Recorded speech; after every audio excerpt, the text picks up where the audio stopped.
Hey, it's Mark with Mark's Dodgers Cards. Today is the top 25 cards in my collection by value 2025 edition. I did one of these last year, about a year ago, and I thought it'd be fun to do it again this year. As a collector, I don't really focus excessively on the value of my cards and how they're fluctuating, but I think it's kind of fun to take a look at it once a year.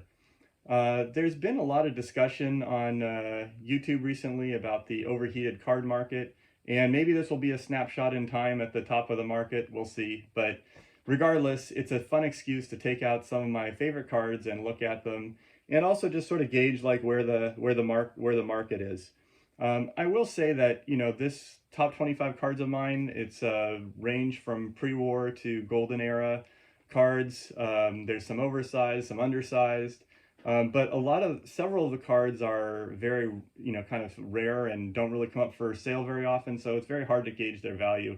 There's a few cards I didn't even try because there haven't been any sales since like 2021 or something like that. And I'm not going to talk about those, but anyway, you'll see. I went by VCP. I looked them up over the last like month or so, so they might not be completely up to date, but pretty close. Some of them I just guesstimated what I think the value is based on sales of different grades because there just haven't been sales in the grades of the cards that I have. And then some of them are more highly transacted cards. Anyway, I'm not going to ramble on too much about these. I really like these cards. They are the top 25 by value, not necessarily the top 25 favorites in my collection. My favorite card, of course, is the 1965 Topps Leaders card with Koufax and Drysdale that probably is worth a couple bucks in the condition I have it in. But these are the most valuable cards in my collection, and I like a lot of them, a lot. I'm really happy to have all of them in my collection, and yeah, excited to share them. So without any further rambling, I'm going to turn the camera around and show you the top 25 of my cards in my collection by value. All right, here we go. I'll also add that I'm going in reverse order from 25 to 1. And I added actually 3 cards to this list, are new cards for this last year. But there's also a bunch of cards that I didn't think were as valuable as they are that I didn't include in last year's list. So there's some additions, but there's probably about, I would say probably like 15 to 18 cards are on the list from last year. Okay, anyway, here we go. Number 25 is this 1922 Willard Chocolate Zach Wheat in SGC2. The value of this is, I guess, about $382 because that's what I paid for it, and that's what a GAI2 sold for in 2024. It was an SGC 2.5 that sold in January for $405, so I'll call it $382. All right. Number 24 is this 1913 Fatima Brooklyn team card, which I paid, I overpaid for this, I think. I paid $473 for it, and I would say it's $390. There's no recent sales, but that's what VCP says. Last year, this was number 14 on my list. And by the way, the Willard Chocolate was number 15 on my list last year. Anyway, this was a cool card because it's got early Casey Stengel in addition to Zach Wheat on it. Number 23 is the only card from my childhood collection that makes the top 25 by value, and that's this Mantle Aaron 1958 Topps with like bang on perfect centering. I got this card probably in like 1987 or something like that, and it values at the VCP is $396. Last year it was $312, so that's a big increase, as you'll see with a lot of these cards. I'm not going to say all of the price changes, but I'll note out a few notable ones. This was number 22 on my list last year.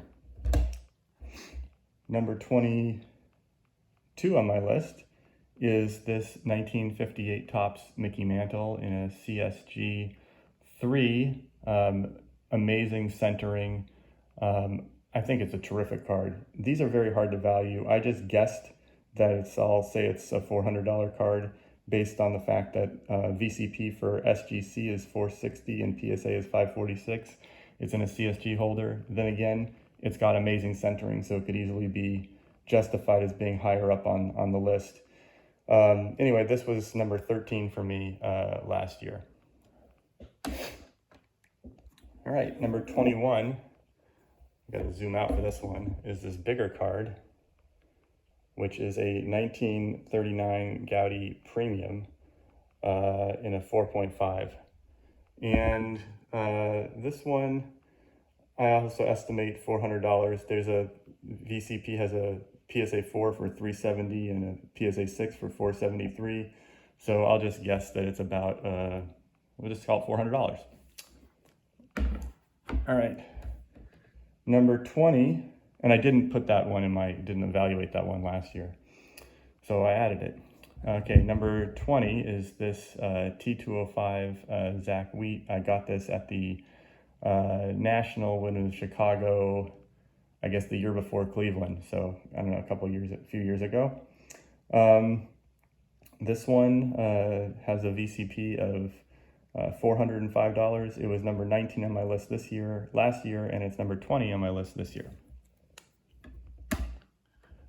Next up, we have this 1956 Topps Pee Wee Reese in a PSA 7.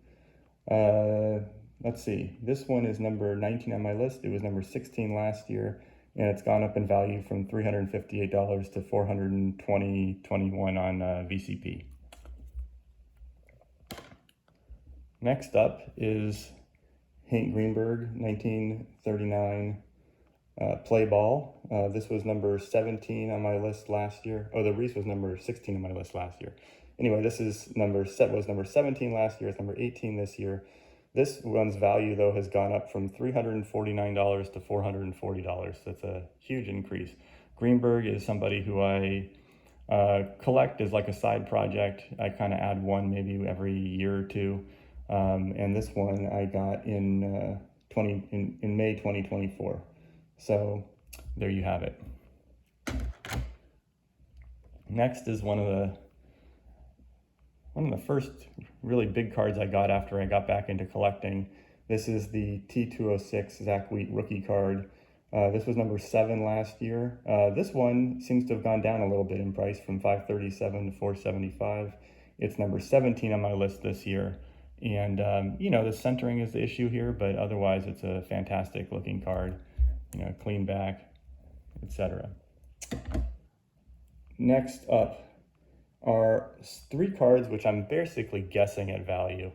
I'm calling them all $500, but, you know, who knows. This is a number 16 on my list. It was number 10 last year. Last year I think I said it was $480. This year I say it's $500, but this is Burley Grimes 1921 Oxford Confectionery in a 2.5. This is arguably his rookie card. Very funny card because he's a pitcher and it has him as a batter. There was there's been a couple sales, PSA 2 for $614, a PSA 3 for $600, and SGC 2 for $280. So I'm just calling this $500, and there's really no way to tell. And the same goes for this card, which is Dazzy Vance 1925 Universal Toy. Again, this is an arguable rookie card for him. This is number 15 on my list. I don't think I put it on the list last year because I thought I couldn't price it out, but I'm just going to guess. There's one card that sold in 2022. It sold twice. First, it sold for $200, and then it was resold for $800 in a PSA 2. An SGC 2 was auctioned for like $280 at one point. I don't know. These are all kind of old sales. I'm just calling it $500, and who knows what it's worth. The next one is another guess. I'm calling this $500. This is number 14 on my list. It was number 11 last year. I'm calling it $500 based on a VCP range of a 4 being at $450 and a 5 being at $550 and 500 being right in the middle. But this is a beautiful color on this, and really, really like this card. All right, we can move these in a little bit. Who cares? All right, next up is this card. This is a 1936 National Chickle Hank Greenberg in a 4.5. This is valued at $510. This is number 13 on my list. VCP says 510, based on an auction in 2024. I did not put this on my list last year because I didn't price it out, but I've had this card for a little bit. All right, number 12 is a new addition this year, and that is this completely thrashed 1914 Cracker Jack Zach Wheat. What's it worth? I guess it's worth what I paid for it because I'm the last person who bought one, and I got it for $584 in a REA auction. So that is number 12. Number 11 is a card that's impossible to value. And I will just call it $600 because why not? Because it's impossible to value because there's no comps, because I own the only copy of this in a PSA holder. There's one in an SGC holder and there's one in a PSA holder, and this is the one in the PSA holder. I paid $532 for it in September of 2024, and it was number 8 on my list last year. I put it at number 11 this year, but I don't know, I'll call it $600 because the market's gone up a little bit since then, but who knows? I guess it's worth what anybody would pay me for it, but since I'm not selling it, its value is infinite. Next, I'm also calling this one $600 because why not? This is a 1963 Topps Ken McMullen, also featuring Pete Rose. Very hard to value an authentic card because they all look different and they can look, the condition can radically differ. Same with a 1. But the average for an SGC 1 is 613. The average for an SGC Authentic is 753. So I'll put this a little bit below that. But anyway, that is my Ken McMullen rookie card. And that's number 10. So we're in the top 10 now. And that's a new card to my collection this year. Number 9, which was number 6 last year, is this 1914 Cracker Jack Nap Rucker. Valued at $630 based on VCP, and it's really based on the same sales from last year, which was also valued at the same. So yeah, beautiful card. I picked this up at the National in Cleveland.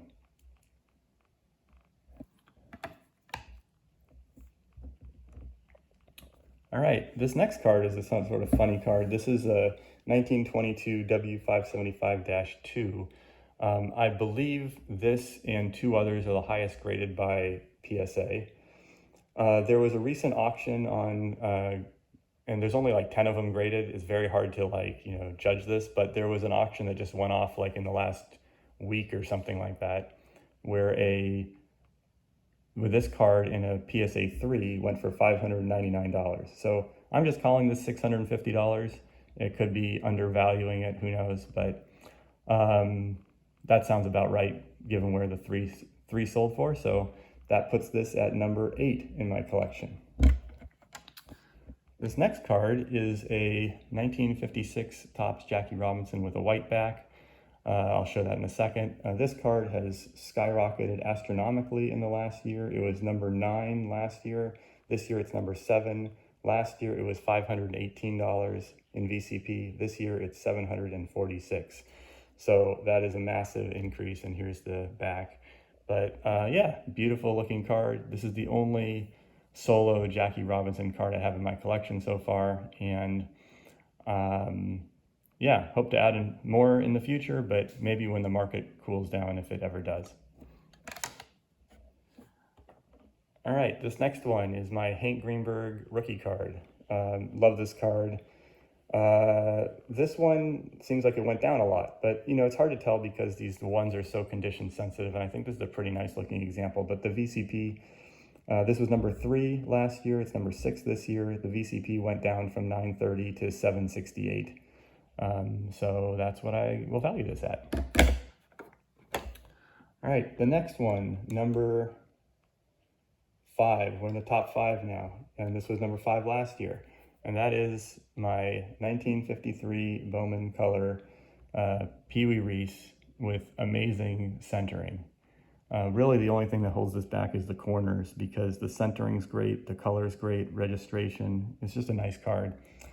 This one, the VCP last year was $764.67. This year I'm valuing it at $800 based on a 4 being a 706 and a 5 being at, I think 900. So I'll say this is 800. All right, number 4 is a new card for this year and in the last year. I think I got it in December of 2024.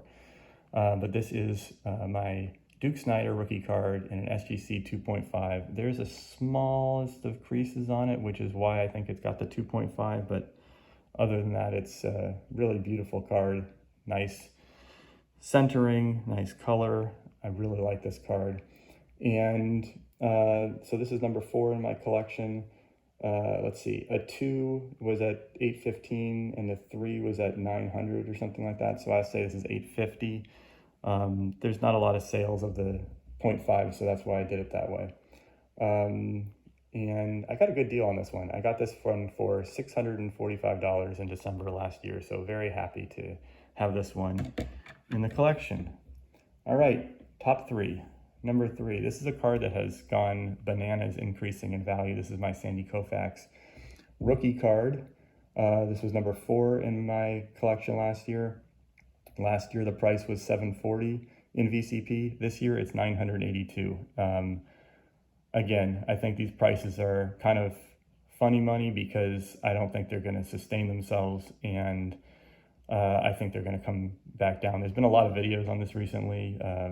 Mangini did one. Mike Moynihan did one. I just think that, things are going to come down. It is what it is. But it doesn't really matter to me based on keeping these cards in my collection.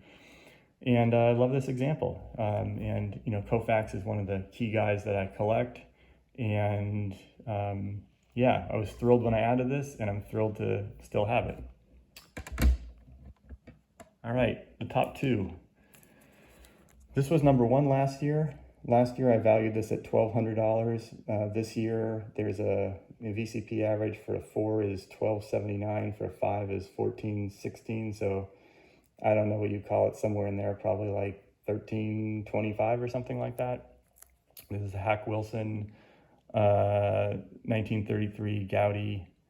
Maybe it's a little lower than that, I don't know. But anyway, this was a pickup at the National, not this year, but last year, in 2024. It was listed at $1,000. I think I negotiated a value of like $940 or something like that, which I ended up paying for in money and cards. I traded a bunch of 1960s Hall of Fame rookie cards along with some cash for this. And yeah, this is a great example. I love this card. And yeah. And then the number 1 card in my collection is the one that also is my icon on my YouTube channel. And that is this 1915 Cracker Jack Zach Wheat. It was number 2 last year. Last year, I valued it at probably like $1,000 to $1,100 based on a sale of a PSA 1 that was around $900. There's been a number of sales, 3 sales, I think, in the last year of this card. And I think they're not in a 3, but not an SGC 3 necessarily, but kind of close to it. There's been, anyway, when you take all those sales together, I estimate a value of $1,400 for this card. So that is that. So altogether, these are the top 25 cards by value in my collection, 2025 edition. Hope you enjoyed it, and have a wonderful day.